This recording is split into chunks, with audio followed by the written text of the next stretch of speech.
All right. Can I suggest that we record the opening? Oh, wait. I started, right? Yeah, we're going to go right. Are we just going to do it? We're doing it live, guys. Yeah. Fuck it. We'll do it live. Welcome to Backtracking, the show where two old friends take a second listen to influential bands' catalogs, track by track. I'm Ara Bagdasarian. And I'm Dan Fiden. We'll be taking this journey together, providing context, both personal and historical, on some legendary bands. For our first season, we've picked none other than Rush. The office door closed early. The hidden bottle came out. Today on Backtracking. All right, will you please welcome home Rush? That's right, live music fans, to the heart of 1976's 2112 World Tour. We set our course for the first of Rush's many live albums, All the World's a Stage.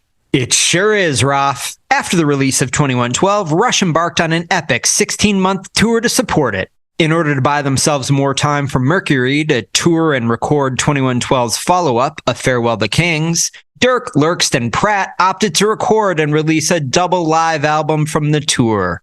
The performances captured on the album were put to tape on June 11th, 12th, and 13th, 1976, at Massey Hall in their hometown of Toronto. The recording captures the entirety of the band's set during the tour, and the band was pleased with the results. And so were the fans. Clocking in at nearly 80 minutes, the double album was the band's first top 40 release in the U.S. In the liner notes, the band said, "This album to us signifies the end of the beginning, a milestone to mark the close of Chapter 1 in the annals of Rush." And as the annals continued, Rush would release a live album after every fourth studio record right up through 1998's Different Stages. The album was released in September of 1976. So what else was released in late 1976? Trinidad and Tobago are released from the British Empire. Legendary rock producer Lou Adler is kidnapped and released 8 hours later. The film Rocky is released to haunt Adrian's forever. Led Zeppelin's infamously pompous concert film The Song Remains the Same is released to audiences in New York. And Canadian actor / pitchman Ryan Reynolds was released from his mother's vagina. All right, Dan. So this is our first of the live album. So that means we've done 4 studio albums ahead of this. This is our 6th actual episode. If you would have said that we would reach 6 episodes 30 years ago, I would never have believed you. But here we are, 6 episodes in. What an accomplishment. Dan, where do we go from here?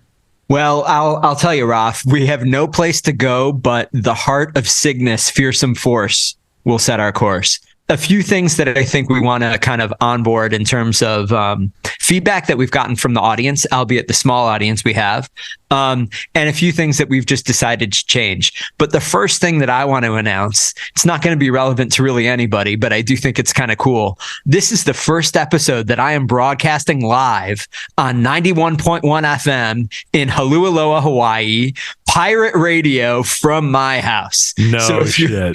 Yeah, so if you happen to be within the very short reach of my FM transmitter, and you can figure out when we do these podcast recordings, you can turn in and hear it live. Okay, I'm at a website that says KANO 91.1 Hawaii Public Radio. Is that it? No, it's a pirate station, Raf. Okay, so it doesn't. All right, it's not. There's no website. There's no FCC license.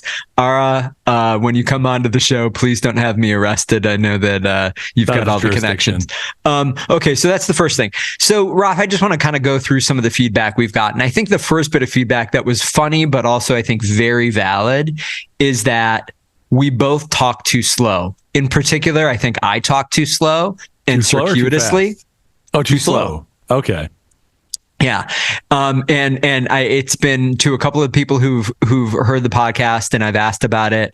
They've speculated this is actually a Buffalo kind of dialect where we talk really slow. I'm not sure that that's true, but we're trying to talk faster. Okay. Well, I would like to know if these are cocaine users you're referring to. If they are, I would take that criticism with a grain of salt. But I agree. Yes, we could always speed it up a little bit because our episodes are averaging around 1 hour, 45 minutes. Yeah, that's true. So I think that rolls us right into the next bit of feedback. And I think this is the most exciting change that we've decided to make for the next set of albums. We are going to break the albums up into sides. So each album that we do from here on out, we will cut into 2 episodes. The first episode will deal with the first side of the album. The second episode will deal with the second side of the album. And I think that there's some context that we should share with the kids. So first of all, in the days before digital streaming or digital downloads used to have sides. And this was whether it was a record. CDs didn't have 2 sides, but they were sometimes split up into 2 discs. Usually the Rush albums fit on a single disc, but tapes also had 2 sides. And the reason why it's relevant for Rush is that even until their very last album, Clockwork Angels, they were considering how to split up the album. So Rush was very conscious about what goes on side 1, what goes on side 2, especially with their concept albums, which we're about to get really heavy into with Hemispheres On. But like I said, up until their very last album, Clockwork Angels, they did consider making Clockwork Angels the science fiction story that Neil Peart wrote, only a single side of the album and the other side being regular songs. But they did decide to make it an entire concept album. So it makes sense conceptually. It also makes sense practically that we do it based on side. That way, for each album, you get 2 episodes, 1 week after the other. So now there's no excuse not to listen to the very end. Yeah, I think it's going to add a really interesting dimension. We'll talk obviously a little bit more about maybe why they decided to put what song on each side. I'm excited for it. I think it's going to result in episodes. Each episode should be, definitely under an hour, probably, around 45 minutes based on the length of the episodes we've had so far. So I think it'll be a little bit easier to digest. But it certainly the won't. other thing is most of our audience are mid 40s to mid 50s. And we know that that's a time where many people, especially guys, which are the core of our audience, have digestion problems. So we want to make things easy to digest, and we don't want to add to your indigestion. Yeah, I think that we're still going to be releasing every episode on Wednesdays as we have been. But I'm excited for this change. I think it was a good decision that we made. The next thing I want to talk about a little bit, and this is really where we're going to look for help from the audience, is promotion. I think that, we'll see what the audience reaction is, but the 2112 episode, I think, is the first episode where both Raf and I feel like we kind of hit our stride. It's probably a little bit too long, but overall, I think the content was good. It flowed pretty well, and it really is a fun album to cover. I think we're now ready to try and promote the podcast a little bit more and hopefully grow the reach a little bit. So we're going to be trying a few different things. But if there's anyone out there who listens, who's got ideas or ways they can help us promote it, we would love to hear those ideas. Dave Weasel, we see you. We know you. We love you. And the last thing to kind of talk about is for these live albums, we're going to kind of continue a slightly different format where we do a little bit of housekeeping. And then we cover the live album, not track by track, but really in entirety, and cover a couple of broader topics related to the 4 studio albums that precede the live album. One of the most exciting things that I think we're going to do, though, for that is bring guests on board for the live album shows. So, Raf, why don't we welcome our first honored guest to the pod? Yeah, and so this isn't a letdown. I'm going to drop a lot of names here so you can guess who it is. So this next person, this first guest to the Backtracking podcast featuring Rush, he's a huge fan of Rush, of Geddy Lee, Alex Lifeson, Neil Peart. He's a huge Jack Black fan. He's into Canadian comedy, like The Kids in the Hall, Dave Foley, Kevin McKinney, Mark McKinney, Kevin McDonald, you name it. So those are a lot of names of people who are really famous who aren't going to be on this podcast today. But the person who is on this podcast is the one who introduced myself personally to Rush, and by proxy, my co-host Dan Fiden. This person is a politician in Northern Virginia, the Leesburg Town Council, and he is the founder of a company called Omnilert, which is making schools, municipalities, and organizations safer. And he is a long time Rush fan and also a family member, my brother, Ara Bagdasarian. Hey, Ara. Hey, welcome. guys. Thanks for having me, guys. And I should just preface this by saying, fortunately, our mics have a slightly different quality because you might find yourself not being able to decipher between he and I. Yeah, we often call our parents, and on the same line, we'll do a conference call, and each starts speaking back and forth, and kind of throws them. And by the way, guys, I don't think I listen to the podcast. I think it's fantastic, and I do not think that you speak too slow. And just a free tip to the listeners: you can adjust the speed of your podcast. In fact, it may be at like 0.5% speed, so you could speed up the audio if you want. Our listeners are too old; they don't know how to do that. So I'll tell you what. Oh, that is true. Well, call your grandkids. Or your kids. My wife kind of grudgingly has been listening to the podcast, and she said after the Caress of Steel episode, she said, I listened to it on 1.5x speed, and it was perfect. You can actually listen to it and understand it at double speed. Well, we don't want to ruin their flow, so let's keep doing what we've been doing. So, Ara, tell us a little bit about how you got into Rush. How did you discover Rush? I actually don't know this story really, so I'm curious to know. Actually, I was introduced to Rush through Dave Niles, which you both know. Dave, Dave good the friend. Snake Niles, I believe, was his Dave name. the Snake. He really is our number one fan, by the way. Dave the Snake Niles. He played me a few Rush tunes. Really, the one that resonated most was Tom Sawyer. We were riding our bikes up Costa Row, I believe, and we had a little mobile cassette player that had a speaker, and he was playing Tom Sawyer. I'm like, man, what is that? That sounds really cool. So he made me a TDK SA90 cassette tape. One side was Moving Pictures, the other side was Signals. Oof. And I just kept on listening to Tom Sawyer, then listened to the whole album, flipped it over, listened to Signals, and that was it. I mean, I just maybe that's why you have such a soft spot for Signals. I know that's your favorite Rush album, is it not? It is. I love Signals. I think it's some of the best guitar playing I've ever heard in my entire life, and I'm a huge Alex Lifeson fan, so I love that album. Now, Signals is, we're ranging away from the specific topic of this episode, but I would say that Signals is not one of the most popular, most commonly cited favorite Rush albums. Do you think that's fair? I think it's it's not like a Caress of Steel controversial album, but it's not up there with Moving Pictures or 2112, I would say, right? I mean, I personally think it's up there in the top three. I think it is a fantastic album, and I love the evolution. That's why, with the first four albums, every album you hear the evolution of the musicianship, the songwriting, it continued. The production always evolves over every single album, and I do think that the albums in the 80s, the Signals, Great Under Pressure, Power Windows, I think are some very special albums. And I know it doesn't appeal to everybody, but personally, I think they're fantastic. Now it's interesting, Ara, because I remember now maybe a question to start. What year approximately was it when Dave introduced you to those records? Wow. It must have been, I think, maybe 1986, maybe 87. Wow. And what's interesting though, Dan and Raf, is so I was listening to Rush, as just as a fan, but it took our brother Shahey. He took one guitar lesson at Music Mart he was the first in guitarist Buffalo. in the family. Yeah, we were sitting in the kitchen eating dinner, probably chicken and pilaf, Raf, and Shahey sat down with this nylon string acoustic guitar that our father had, and he played a suspended the opening chords for Closer to the Heart, the first three chords for Closer to the Heart, and at that moment I was like, there's no way that he could play Close to the Heart, and so that was at that moment. The next day, I started playing guitar and listening to every single Rush album, going back to the beginning of the catalog and playing along with every single Rush album, essentially. Wow! So it was a sense of competition with Shahey? Oh, I think so. I mean, we're all like a year apart, so there's always this competition. There's always that dynamic when we were kids. To this day, they don't even speak. Wow. We don't, yes, because of Closer to the Heart. And that every time I hear that song, I have to turn off the radio. And during the podcast, I have to skip past that. So Ara, what were you listening to before Rush?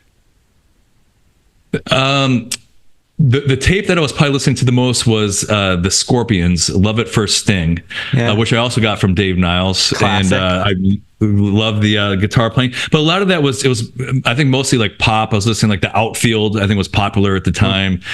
New Shoes, and I've always liked electronic music, throughout all those times and all that. But it was never really a big fan of a band. I think the band I was most would consider myself to be a fan of was Hall & Oates. Back in the 80s, that was probably about it. Strong choices. Ara, I've got an Outfield story. No kidding. Yeah, I opened a show for the Outfield with a band that I was in. Yeah, and the Outfield played Josie's on Vacation to open their set and to close their set. Oh, that's their tune. It was amazing. Wow. That was not Amplified Silence, was it, Dan? No, that was not Amplified Silence. Amplified Silence, of course, was Roth and my band in middle school, I guess, right? Middle school, maybe early high school. Early high school, yeah. So let's talk about the first. We already jumped into the Signals, which is in the next era, but let's talk about the first four eras. Do a little postmortem on the first four albums in the previous era of Rush. So, Ara, you heard our initial eras podcast. What do you think about our breaking down the eras? We had slightly different takes on the first couple of eras of Rush. What would you consider your eras to be? At least let's talk about this first four albums. Where would you put that? And before you get into that, I just want to remind you that your brother split up an era in the middle of an album. He said that the era break between the first and the second era of Rush was in the middle of Caress of Steel, like an animal, like a fucking animal. It validates the fact that we're doing it side by side, because I would have side one was one era, side two they. But Dan, you talked about moving songs from Caress of Steel to Rush and then swapping songs. It's true. Well, in the thing about growing up in Buffalo, we had the spirit of radio pumped into our what the hell is it called? Radios. Terrestrial. Yeah. Transvestite radios. Our terrestrial radios over the air. We had CFNY, the spirit of radio. We had Canadian music pumped into our radios 24/7. And so our access to Canadian rock, especially Rush, was just completely wide open. You touched on something there. So the Toronto and Southern Ontario, Western New York, if it's technically a single media demographic, but because they're in different countries, it has to be actually broken up. So you can't consider them a single media demographic. But if they were both in the United States or both in Canada, it would be one of the top 5 media markets in the country, something to that effect. So we shared, people in Toronto would talk about seeing Commander Tom and watching Channel 7 News and getting Buffalo radio, and we would get Canadian media. We'd get CTV, we get CFNY, all of that good stuff. It was the Littlest Hobo we would get. What was that? The Littlest Hobo, that TV show. Remember that one? Yeah, Degrassi High. Yeah, Degrassi High. Yeah. But I do think this comes up a couple of times in a few of the Rush books that I've read recently. It does seem like, especially in the 70s and the 80s, Rush had a highly regional fan base. Certainly Canada, I think probably more uniformly, was the heart of their kind of fandom. But in the US, it seems like Rush fandom was much more heavily concentrated in the Rust Belt. Do you guys think that's true? It seems to me like that's true. Yeah, I can tell you this. I could tell you that Rush, listening to Rush in Buffalo, it computes better than listening to Rush here in LA. I can say that. Yeah, and I have to call you out. Both of you are frauds. The fact that you are in tropical climates, outside my window, it's cold and snow on the ground. This is Rush weather, not this Los Angeles, Hawaii. Come on, guys. So but Dan, you think it's a climate driven phenomenon? No, you know what the thing is? I think it's DJ driven. You have a DJ that latches on. Man, I discovered this album, Caress of Steel. I'm going to start spinning it in Dallas, Texas, or I'm going to start spinning this in Pittsburgh, Pennsylvania. Pennsylvania, because you didn't have the reach of these conglomerate radio stations. So it was You're all right, the 'cause DJs. they were touring Middle America and were drawing crowds. So in places like Dallas. So it's not like it was limited. I think there's more of I see what you're saying, Dan. I think there's definitely more of an affinity, maybe is the right word, for a band like Rush if you do come from like a snow belt country or like Rust Belt country, or if you understand, even if it's through mainstream media, if you understand sort of the Canadian psyche and Canadian media. Yeah, it's just funny. I think that as we grew up, we kind of roughly the same age. I feel like there are certain bands that fandom to me felt much more regional. And then there are other bands that were just undeniably national or global. Like U2 never, at least to me, felt like it had a regional fan base within the US. Whereas like Rush felt that way to me. Tragically Hip, but then another is definitely regional. Sure. But then there are ones like Sublime. Sublime, it seemed like everybody in California knew Sublime and nobody outside of California knew Sublime, or at least I prefer to keep it that way too. But you know what I mean? That like they're just certain kind of bands like that. But to me, like a band like Sublime, and I'm sure many would disagree, it just seems like corporate generic rock. Like to me, it's like there's nothing interesting about it. So what you're saying is there's no backtracking Sublime coming up. No, not unless we agree to do Mark Knopfler and Dire Straits first. Ooh. Well, and Dan, I think, and Ralph, I think the key thing though, to have a national presence, you need to have a hit. It doesn't matter if all the rest of the album is crap. As long as you have one hit, you're going to have national radio airplay, top 40 radio. And that's the thing Rush didn't have. And I think the closest thing Rush had to a hit was Closer to the Heart. And so there was, until you had like the Outfield. How much depth did they have on their albums? But they had a hit, and they actually had a bunch of good tunes. But unless you have a major hit, you're going to be regional. It's going to be up to the local DJ. Rock, just like Surf in DC, DC 101. Breaking Bruce Springsteen. He loved Bruce Springsteen. Started spinning his albums. He started inviting him to play in the DC area, and it is all regional. At least back then, it was. Yeah. Well, now that you mentioned Surf Colwell, you should everyone listen to Music Planet Radio. It's available on Alexa or via the app. So, all right. So let's go back to the eras. So Ralph, I took in describing the eras, I took a very, very conventional approach. Each 4-album studio set plus the live album that follows it consists of an era, and that follows all the way up through the release of different stages. After different stages, it's a grab bag. Ralph took a different approach that was the eras were much less consistently sized. Well, the eras were based on the band itself, not the releases of their albums. Yeah. That's how I did it. But how do you think about kind of the evolution of the band over time and how to kind of define those chapters? Not to put you too much on the spot, but yeah, well, I think the band itself defines their own eras by releasing. It's like they bookend it with live albums, and so the first 4 albums were certainly the evolution of the band. Like I love you, roll them eyes. Going from lyrics like I love you, roll them eyes to to these epic tunes and Caress of Steel and Fly By Night. And so I think that the eras are defined by the albums, and I think that the band feels okay. This is a milestone. Now we're ready to move on to the next chapter, next era. And the first era, it's incredible how industrious Rush is. You look at how frequently they put out albums. That is insane to be able to do that today, to go in the studio. Now, granted, the first album they did in a couple days, and they've had more time as they went along, but to put out albums every single year and to be on the road and touring and playing regionally is truly remarkable. 2 a year. That I really do have to say that. As I was listening to this live album, it came up for me again because the songs that were included in the set list kind of span all 4 albums in the in this section of their career, in this era.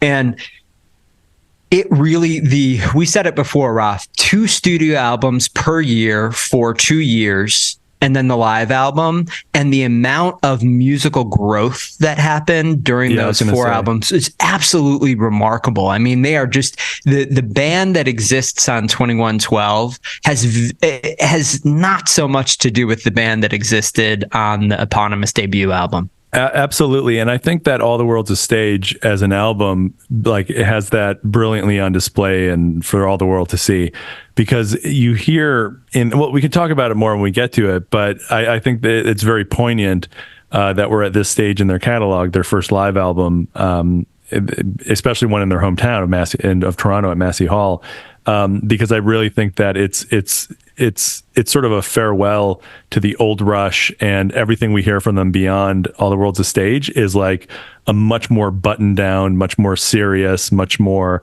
and we just use this word, but much more industrious band. Yeah.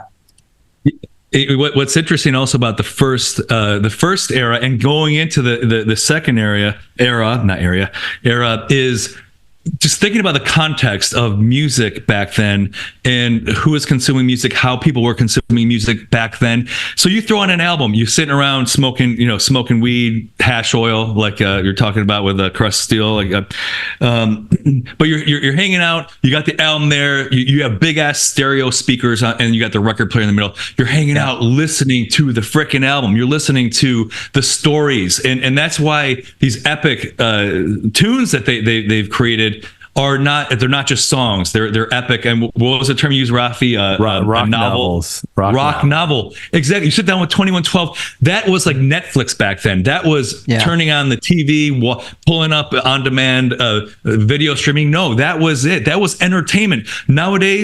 Kids nowadays, you listen to music on your iPhone, the iPhone speaker, you listen to songs, one-off songs on Spotify or whatever, Apple Music, and you don't actually sit there and consume an entire album in its entirety or an album side and take in the entire experience, the storyline. So that's a transformation, but that was the experience back then. Well, it's worth noting that the industry started with the release of singles. I mean, that's the way it was, and that the advent of the album was actually more of a record company's attempt to sort of beef up the bad tracks with the good ones to force you to buy an album. And it was the prog rock groups in particular that took it to the next level and created concept albums. But with Rush, and hear me now, believe me later, children, with Rush, it really does behoove you to listen to the albums from start to finish. Because it's a completely different experience, because they really, no track's a bad one. They're all a jumper, as the Carousel. Anyways, that's it. I'm actually going to I'm going to play a little bit of the devil's advocate role here. I completely agree that the album is kind of a 1970s art medium that is really exciting to me. However, the first eponymous Rush album, I do not feel like needs to be listened to closely, and I do not feel like needs to be listened to as an album. I agree. Yeah. Right. And I think they grow into that. They grow into really using the album as a form in and of itself. They're clearly poking at it in Fly By Night and Caress of Steel, but I think 2112 is really the first mostly successful attempt at making an album feel cohesive and kind of like a close listening experience rather than a passive listening experience. I mean, could you imagine listening to the first side of 2112 on a JBL Bluetooth speaker? Sitting in your living room, just pop it in. I mean, people don't even care about it. I mean, stereophonic sound really is not very relevant anymore. I mean, but that's indicative of the music and the production keeps on getting better. Every album gets a little bit, a little bit more involved and evolved, as you were talking about in the prior podcast. Well, and I would like to say, in my defense too, in the last episode, the 2112 episode, I said that it's okay, and I invariably fast forward through the Hugh Syme intro, 47 seconds of flying through space.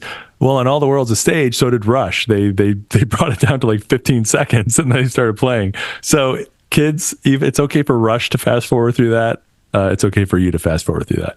Okay, so before we leave the first 4 albums, I want to just ask our guest, Ara, I'd like for you to kind of identify your favorite album out of the first 4 studio albums, your least favorite album, and then do the same for your favorite song and least favorite song, if possible. If you're not prepared for that, that's okay, but I'd like to hear that. Okay, I think I could do that. My most favorite is 2112. Yeah. Least favorite is Caress of Steel. I think Really? we call that one as Caress of Steel. Yeah, and I think part of the reason Now I know why Dave Niles bit you or you bit Dave Niles. he loves Caress of Steel. Yeah. But my cassette tape, for whatever reason, it must have been warped. But so my introduction, the first 50 times I listened to it, was very dull. Like the recording quality was poor. That was probably indicative. I want to hold you there. That's interesting because the first time I listened to it was on CD when I got like the CD Walkman. So maybe that's it. As far as song, so I love A Passage to Bangkok, and I put that riff up there with Heartbreaker, Whole Lotta Love. I mean, the first time I heard that riff, I was floored, and I listened to that song probably, I don't know, 100, 150 times. Yeah. And so when I was in high school, I would, Ralph knows this, I come home from school and play guitar for like a good 8 hours a night, just playing along with Rush. I learned how to play guitar from Alex Lifeson, and he was my indirect mentor. But Passage to Bangkok was just, to me, just an amazing riff, and the solo, everything about that song I thought was fantastic. Yeah, I love that choice. I love that choice. And Going Bald is probably my least favorite, but yeah. I also I do think like that's the a first strong album. choice.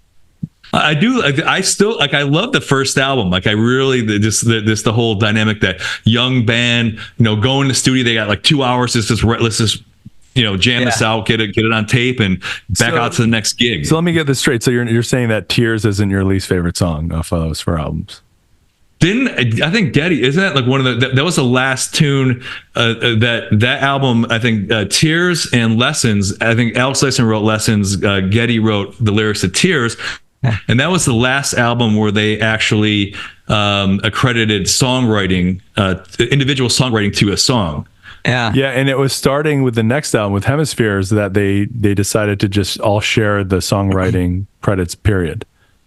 Exactly, and I know Getty attributes that as a key factor to the longevity, because there's a direct financial consequence of whether or not you have songwriting credit. You know what's so interesting about that? And I really do think that there must be something to that. Rush, an incredibly, what from the outside seems like kind of harmonious and very long career. Radiohead also made the decision to share songwriting credits early on equally across the 5 members. And again, a very long and seemingly harmonious career there. So did U2. Manager, it's split 20% between the 4 members and their manager. I think they did the same with Ray Daniels' Rush. So I don't know if he gets 25%, but interesting. I think U2 did that as well. And that's what I just said. Really? Yeah. Oh. Well, when YouTube writes a good song, then we can discuss it. Whoa! Hey, I'm going to see U2 at the Sphere next month. So. Oh my gosh! Wow, I'm excited. I'm excited for you. I bet you are. I bet you are. All right, let's get into the actual recording. We're not going to go song by song, but I do think it would be useful to maybe just read for you guys the track listing in case you don't remember it. So it's a double album. The album starts with Bastille Day, then into Anthem, then Fly By Night, then In the Mood. Fly By Night and In the Mood are a medley. Then Something for Nothing, Lakeside Park. Then they play 2112 with the exception of Discovery. So that's kind of an abbreviated version of 2112. Then they go into By Tour. Then in the end, then Working Man in a medley with Finding My Way. And then they close with What You're Doing. And there's a drum solo in that second to last one, right? Yeah, that's absolutely right. There's a drum solo. Okay, so what did you guys think after having... I personally had not listened to All the World's a Stage. For me, it was similar to the eponymous first record. I hadn't listened to it probably since early high school. Yeah, so the couple of things really struck me when I listened to this.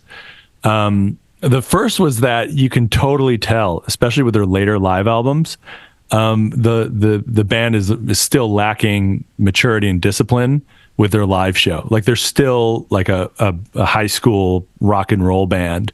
Even Geddy, when he's calling out in between the generally rushed songs that especially Geddy and Neil are playing very busy, their parts. But the whole, like it's definitely much more up tempo. And for some reason, Geddy has this like folksy rock and roll accent where he talks almost with his son. Thank you. What's up? You know, he's talking with like as if he's from like Lynyrd Skynyrd or something. But it definitely feels very rock and roll, showy, rough around the edges. Definitely not the caliber of performance and precision of their performance that the band has going forward with all the rest of their live albums and their live shows. Yeah. Ara?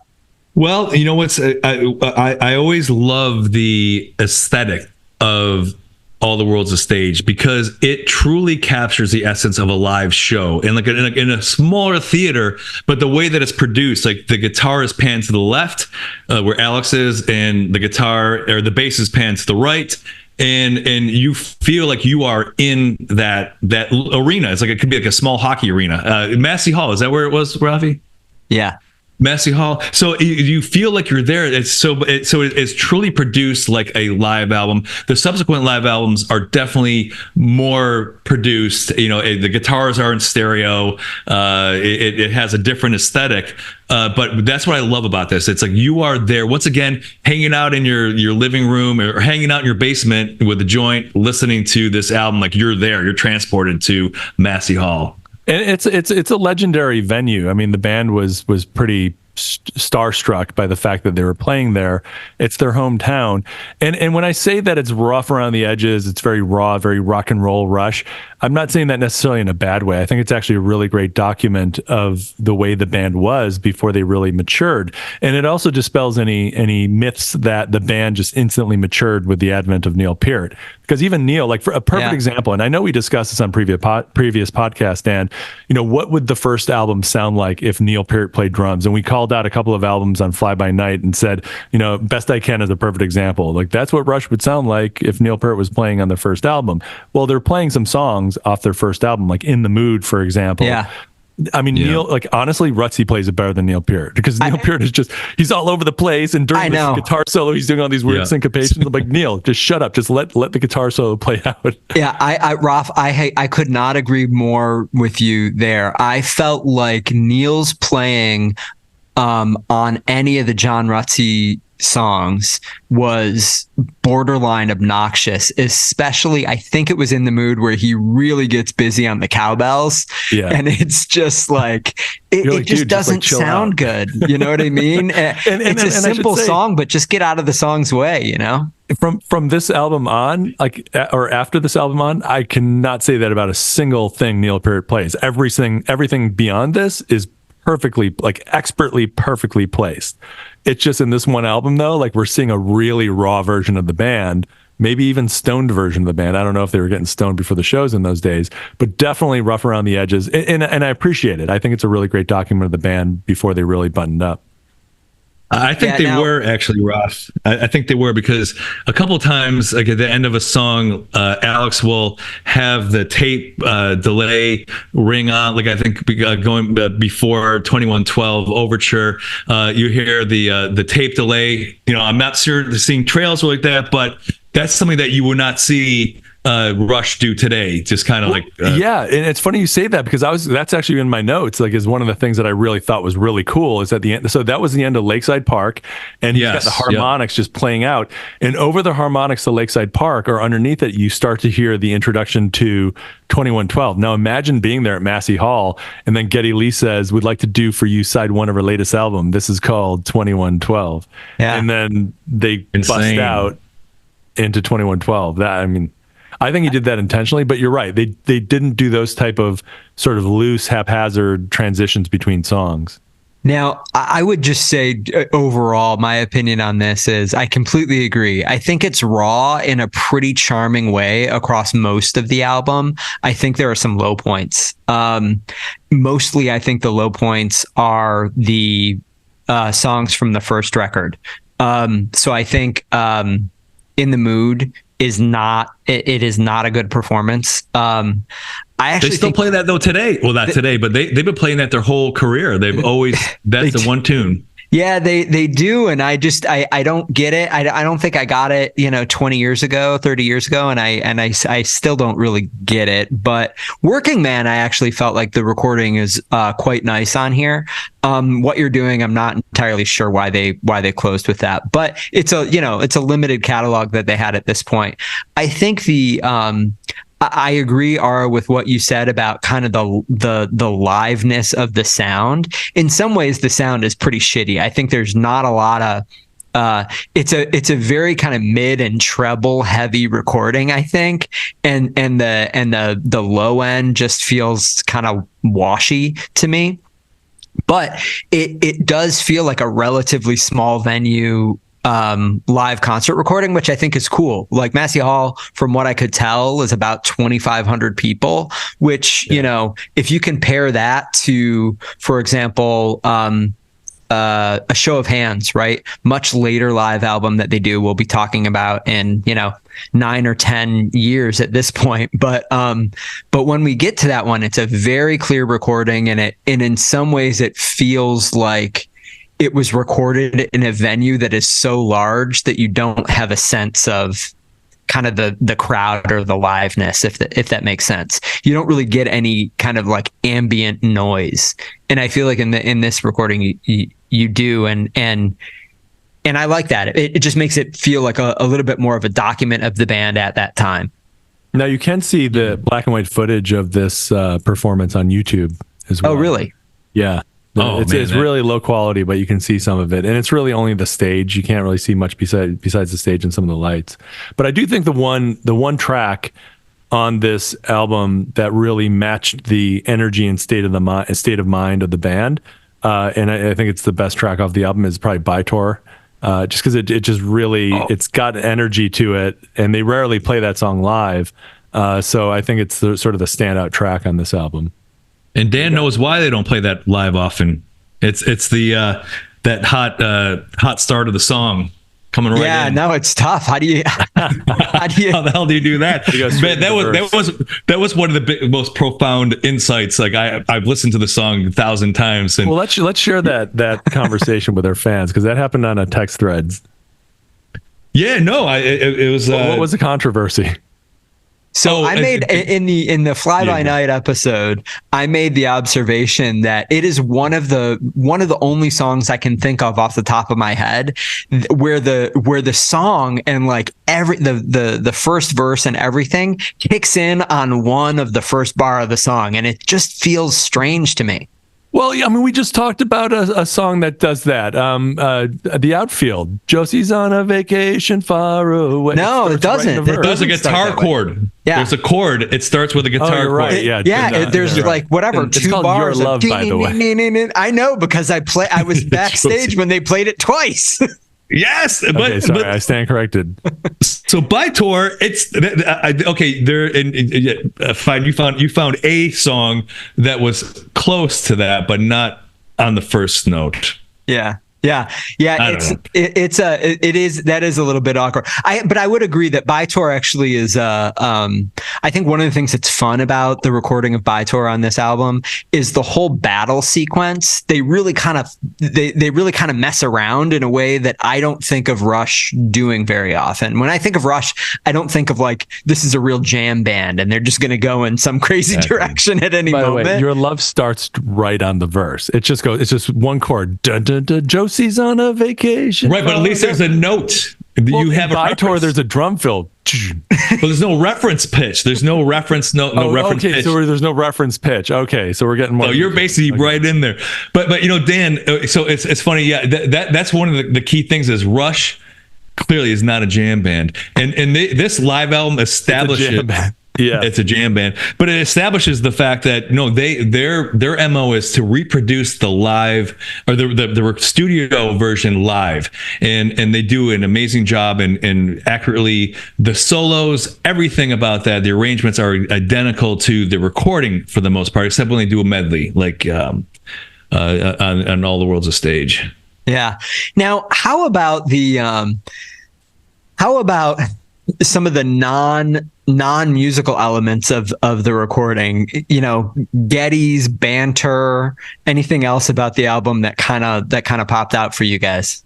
Well, at the very end, I'm assuming it's the band, but you hear people saying, "Wow, what a show!" and you hear the door close at the very end. Yeah, so I think it's exactly what I was going to call out here.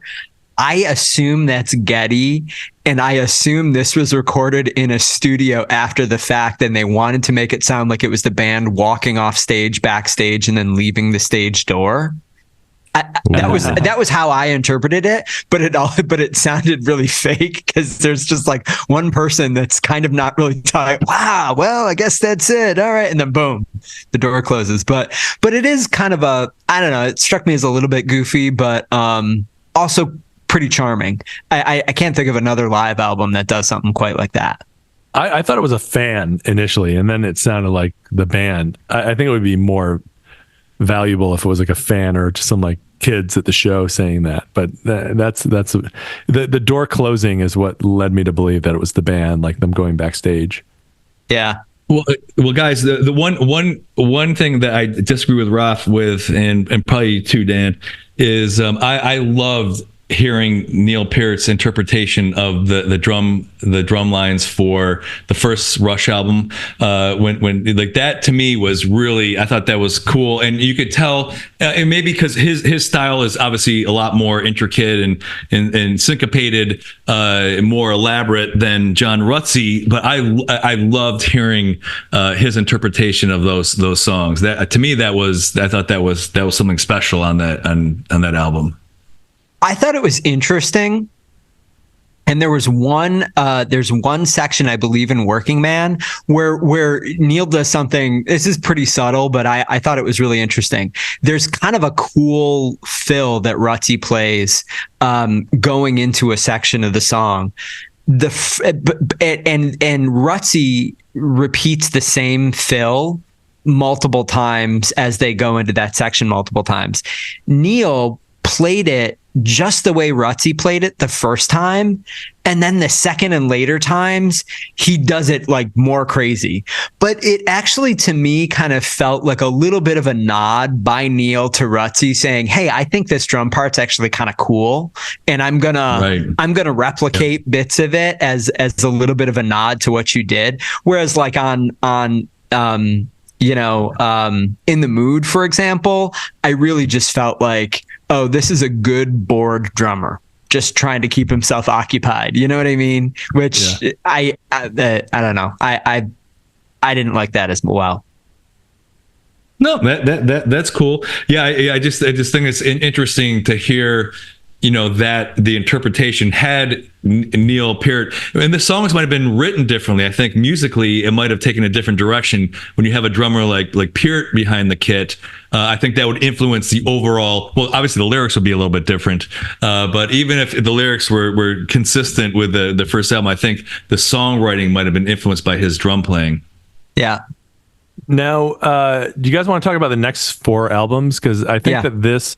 I never really thought about it until we listened to it and we decided to do this episode, but it really is remarkable how this album just so perfectly illustrates like old Rush and then going into what Rush would become.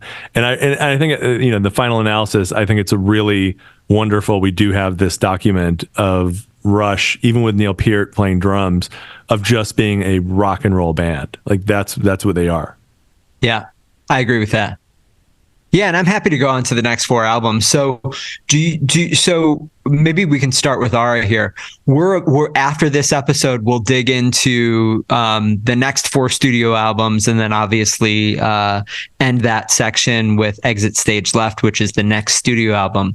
But the next live album. But the next 4 studio albums are in sequence: A Farewell to Kings, Hemispheres, Permanent Waves, and Moving Pictures. So an incredibly interesting era coming up. Ara, what albums within that era, and what is it about that section of albums and section of songs and kind of section of the band's evolution that you're kind of like looking forward to digging back into?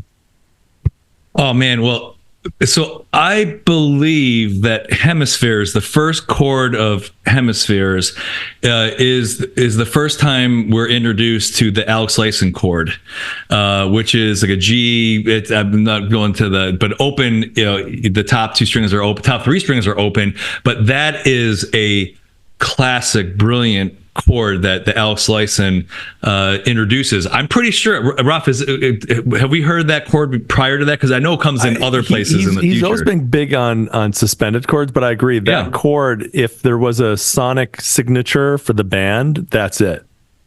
And it comes back in other albums in the future. So that chord does come back up. So and I love Hemispheres. I mean, all the albums are fantastic. But I think that speaks to what you have been saying about Alex Lifeson, is that, he has to be, and I would actually, and I'm not as big I'm a huge U2 fan, but not as big a U2 fan as I'm a Rush fan. But I'd put like The Edge and Mark Knopfler in there as well too. I know Dan doesn't like Mark Knopfler. But Alex Lifeson probably has to be one of, if not the most inventive guitarists in rock history, period. Absolutely. Yeah. It's not like he had one sound. Like Mark Knopfler kind of has like one sound that he just owns. Same thing with The Edge. But Alex Lifeson, from his early rock era to the 2112 and this really rocky prog era to the Signals and Hold Your and Moving Pictures and to the even the synth era, like he adapted and he created entirely different new sounds that all worked remarkably well and were 100% Alex. I don't know another guitarist in rock history that's evolved and gone so many places with his sound in such an inventive way. And I really mean, I can't think of any off the top of my head. You're absolutely right, Ralph. Most guitar players, they have their established sound when that first album, and that continues. That's their style. That's their sound. Alex Lifeson, and that's what I love about his playing and the whole experiencing the growth with him. He has been his guitar playing is inventive. The way he applies the guitar in the synth era, as you mentioned, is incredible. Like the solos are super memorable. Like they're pieces of art unto themselves. They're part of the song. So do you think so would it be fair to say then, Ara, that one of the things that you look forward to kind of re-engaging, assuming you're going to kind of follow along with the podcast and dig back into these records a little bit more closely, and one of the things you're looking forward to is really the guitar, the evolution of Alex. The evolution of Alex, absolutely, and just his guitar playing. Like you look at I mentioned the riff for Passage to Bangkok. That's a rock riff, but that was incredible. But where's there a riff like Spirit of Radio, like the guitar riff? Like that is such an inventive riff that lays the foundation. I was just thinking, even their last album, like Caravan. The guitar sound in that is just. He goes everywhere. But that's it. It's interesting to me, though, that you would say that, because I think many people would say that as we move into this next block of 4 studio albums, it actually is a declining importance of the guitar relative to bass and keyboards and drums. And it's interesting you say that, because in Geddy's book, I finally finished reading Geddy's book. In the audio book, I did a hybrid of both. I have the actual book and I got the audio book. In the book, he asked Alex Lifeson about that era where it got very synth heavy, and he's like, I've never really asked him his thought about that, and so he did recently. And in the audio book, they actually have Alex Lifeson reading his response, and he basically was like, like I really didn't like it, but I wanted to go along. I didn't want to be a soggy dype, but it really was annoying, and I just kept my head down and just did But at the same time, I think some of his most inventive guitar playing was precisely in that era where he was trying to fit in with all this other stuff that was going on. So I don't think it was a total loss in terms of the guitar. I think it was he definitely wasn't at the forefront the way he had been in the past. And Geddy apparently is like a real sort of a hard ass in the studio and really takes charge of the recording sessions. But I think that at the end, it really expanded Alex's ability to fit in with regardless of where the band was going. He found a way to adapt and create a new sound that just worked remarkably well for all those albums. Yeah, absolutely. And but also part of the evolution of Lifeson's guitar playing was really the introduction of the tremolo bar, and that became a core part of his style, the vibrato bar tremolo, and that really came into play in Permanent Waves and Moving Pictures because he started moving away from the Gibsons more into more Strat style or Les Pauls. But I love the fact on my wall over here I actually have a Les Paul that with a trem that I put on myself because I am definitely a disciple of Alex Lifeson's guitar playing. But that's part of his evolution as well as the introduction of the trem to his overall sound, and you hear that a lot. It comes into place in Moving Pictures, but then the synth years you get a lot of trem action in those too for vibrato. And Ged was the same, and then they did equipment changes as well too. They just would have like a wholesale just different guitar, right? Like I mean, you listen to like Keith Richards for example, and he's been ostensibly using the same guitar his entire career. So there's not, I mean, to really change, to go from like a Gibson to like a PRS, I mean, that's a huge change and the sound change, but he would find a new sound and he would find a way to own it and be 100% Alex Lifeson, regardless of where the band was.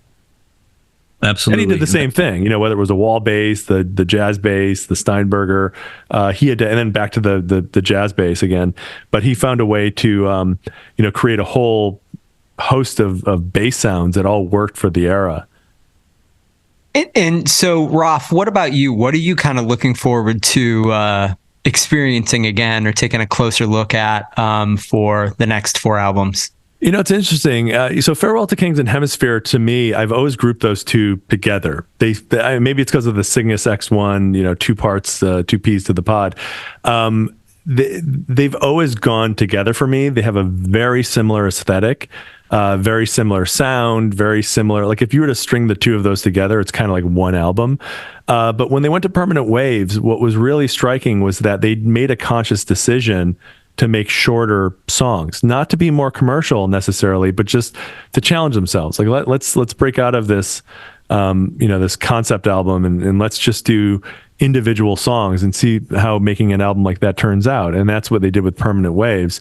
So for me, I'm really curious to explore how they went from Hemispheres to Permanent Waves, because Permanent Waves, without a doubt, is a massive shift in the band.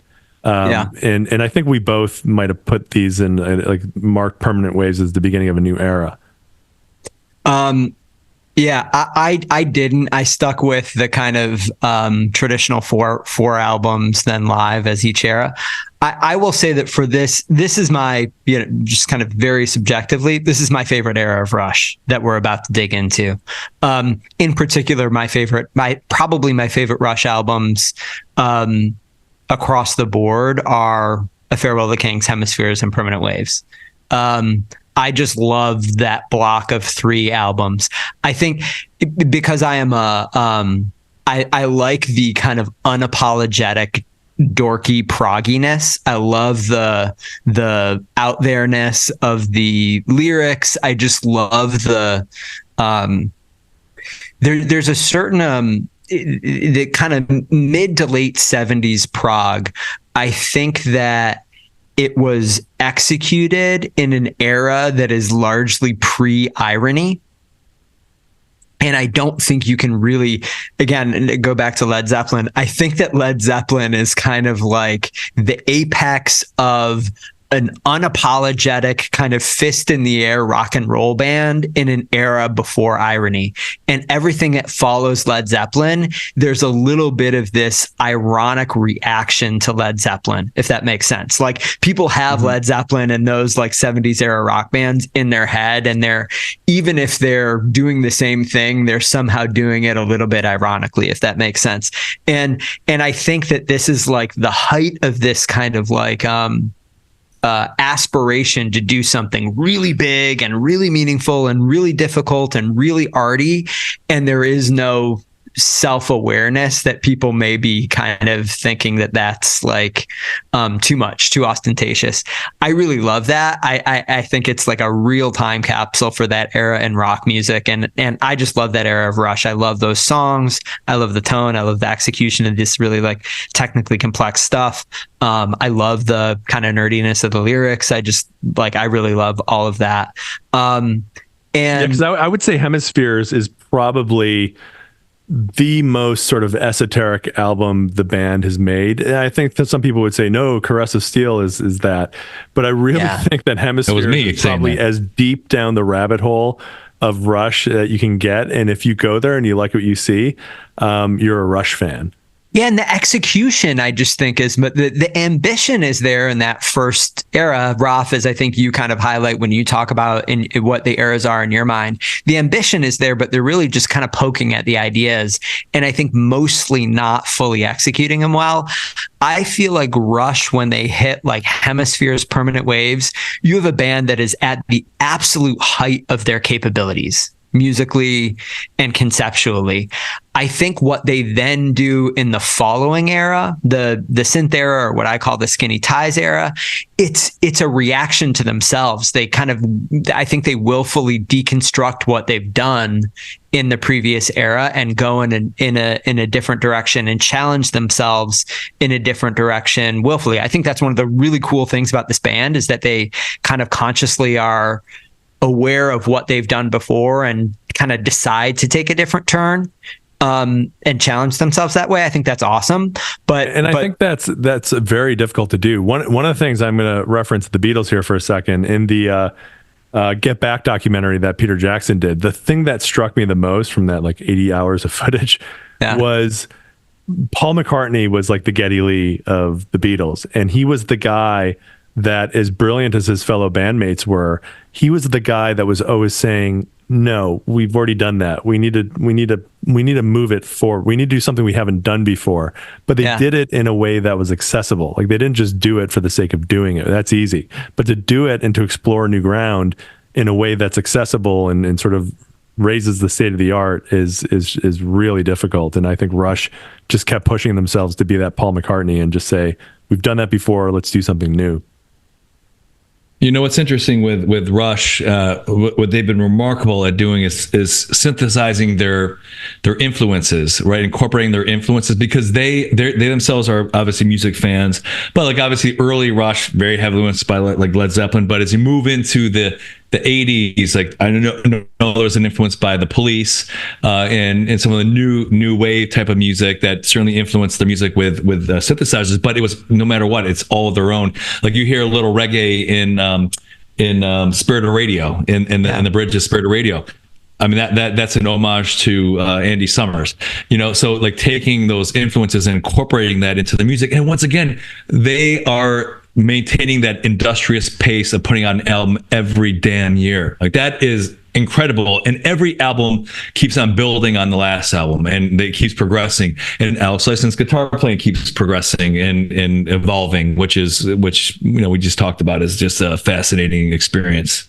Yeah, it's really, I mean, listen, we're already kind of talking about the synth era, the Skinny Tie era a little bit, but I think that for me, this next era, Farewell to Kings, Hemispheres, etc., they have this really interesting grand vision, and the concepts that they're dealing with lyrically tend to be very large, you know, like these huge, very big ideas and big stories and big narratives. And then when they go into the Skinny Tie era, I actually feel like some of the songs that emotionally I connect with best are from the Skinny Ties era, right? I'm thinking of songs like Mission and, you know, Time Stands Still is probably a really, you know, obvious one, but there are a lot of songs like that from the Skinny Ties era that I think are much more emotionally relatable. They speak to these kind of basic emotional truths that people feel. Whereas like in the era we're about to get into, this kind of Space Kimono era,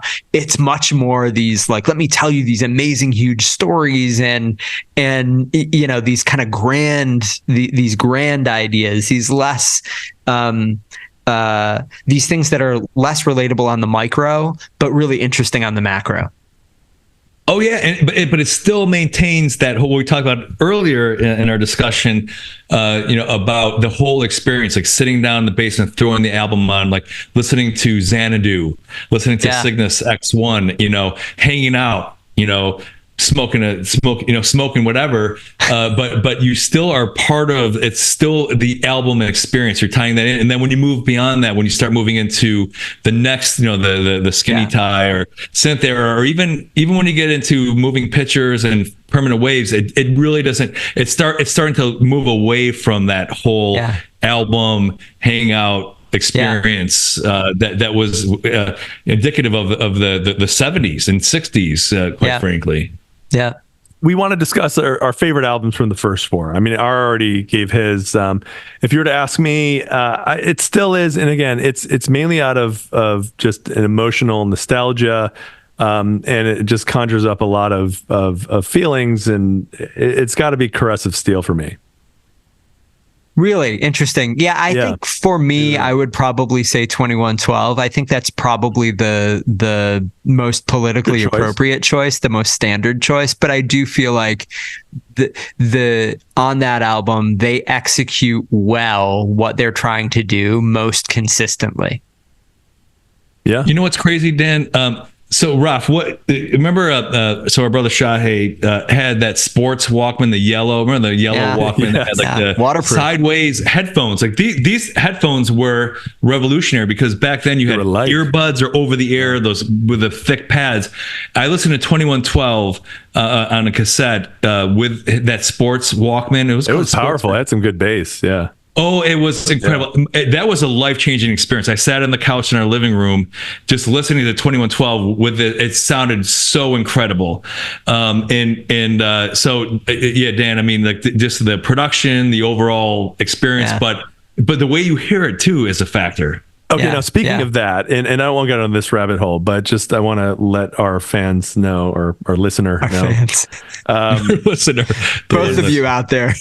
Yeah, that'll be me. Is we're not going to be listening to like the new iTunes spatial version of these, and neither should you. I get it. I love that technology. I think it's really valuable if it was recorded to be that way, because it really, really changes the dynamic of the mix that was released. And, it's like if you really want to do like a Beatles backtracking, you really should listen to the mono version of those early albums because that's how they were recorded. And it just completely messes with the mix and the vibe and the feel of the song when they make these like spatial versions of like Tom Sawyer, for example.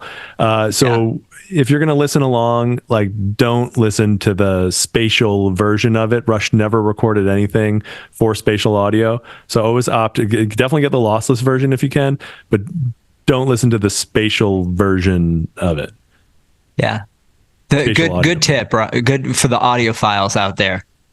Hey, Ralph, I'm still listening to the cassette tape, and when I listened to Caress of Steel for this, I still had that dull audio experience, so maybe that's why. That's fine. I mean, especially in the Skinny Ties era, they were using Dolby noise reduction. They were really doing all the low pass filters and amping up the high because the tapes would become a little like dull after a while. So it's okay to listen to the iTunes mastered version, but just don't go with the spatial audio version. So, Ralph, least favorite from this era?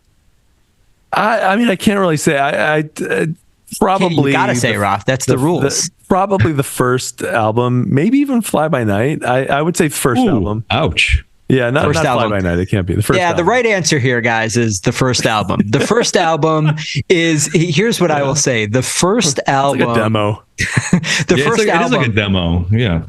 I hadn't, like I said when we covered that, I hadn't listened to it in many, many years, decades.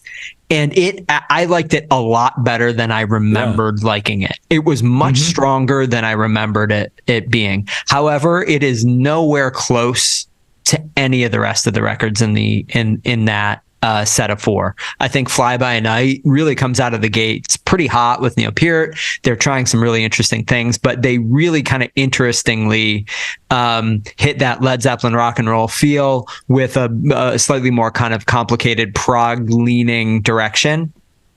I think that Rush is pretty good, but the eponymous record is pretty good, but it's mostly just a, Also Ran kind of Bad Company type thing. I mean, I think that first album really sort of illustrates how fucking lucky the band was too. I mean, because when they set off on a career in music and that was the path they were on, like it was unremarkable. It was good, but it was unremarkable. It was good, yeah. I thought it was good. But like the fact that they found Neil Peart, the fact that all three of them wanted to progress musically and they wanted to expand new frontiers, like that alone, finding the chemistry amongst three bandmates, that alone is dumb luck. Like that's the fact that they like happen to grow up in the same area, at least Geddy, Lurkst, and Dirk. The fact that like they were like kind of like neighbors and they just sort of happened upon each other, dumb luck. Just like it was dumb luck that like U2 formed and the Beatles, right? Just and Goof. So which would have been in that pantheon of rock legends if we didn't break up. That's my next podcast, though. Goof. We're going to inside joke. Yeah. So you know what's interesting? I can't wait to dig into those lyrics. So I want to. It'd be interesting, you know, with all this new AI technology.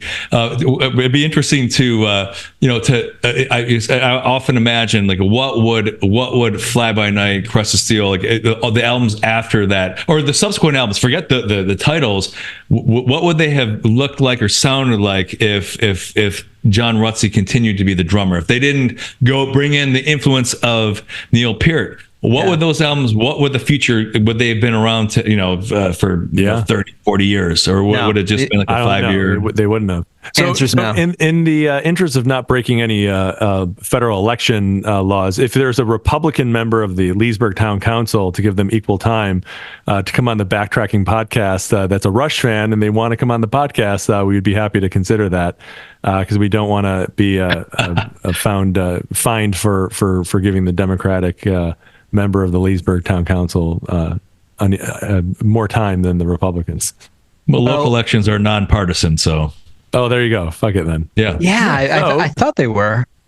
I thought well, I don't actually know anything about anything. Well, listen, Ara, it was a real joy to have you on. We appreciate your perspective. Yeah. We appreciate your perspective on Rush, your extensive fandom, and your willingness to share your thoughts with us. So hopefully we can do it again. Yeah, no. It's a pleasure. I love listening to the podcast. You guys are doing an awesome job, and keep it up. You're gonna develop a following no matter what. You know, just you know, I can't wait to hear the Skinny Tie Synth era podcast because that's very special. And once again, amazing guitar playing as well as the overall music. So yeah. So is there anything you want to promote, Ara? Any like you know, you want to plug what you're working on? You have a book coming out or your band? What about a gig? Do you have gigs coming up? Frayed Knots. Oh yeah, we're playing in downtown Leesburg tomorrow night. Come on out. So unfortunately, this is going to release a week from, or it's going to release on Wednesday next week. So. Well, we're always playing out, and you know the musicians in the band are also Rush fans, and but yeah, we're called Frayed Knots. We have some music on Spotify if you want to check it out. Putting out some new music this probably later this summer. We got an EP coming out, and we'll try to do a live album, try to recreate the All Worlds a Stage aesthetic by creating the proper panning and room ambience with the production. So I love it. Hopefully you guys can plug in a little kind of like special effects at the end of you guys leaving and saying like, "Oh yeah, great show, that was awesome," and then the door closing. Wow. That would be cool. Easily. Yeah, we're definitely gonna take that. Yeah, because we're very influenced by Rush, so we're gonna take that and apply that to our own product. I love it. Well, Raf, it's been fun to do these past 5 and 6 episodes. I'm looking forward to doing the next batch of them with you. And we'll be starting with Farewell to Kings. And thank you to everyone who's been listening, our loyal listeners. How can they help us spread the word, Dan? Well, the first thing they got to do is they got to smash the fuck out of that like button. Just smash it. Just smash it. Write a review. Write a 5-star review. I mean, why don't you? Why don't you just follow the pod? Share it. And follow if you don't want us to be on Instagram. If you don't want to be a total ungrateful prick, you'll send this to Geddy Lee and Alex Ice. You'll do that's that. right. And, otherwise, you're just ungrateful. That's right. Yeah. So it's at Backtracking Rocks ROX on Instagram, at Backtracking Rocks ROX on Twitter, and Backtracking Rocks ROX at gmail.com if you want to reach out to us on email. Again, we really appreciate everyone who's listening. We love your feedback. We love your corrections, and we love for you guys to keep listening.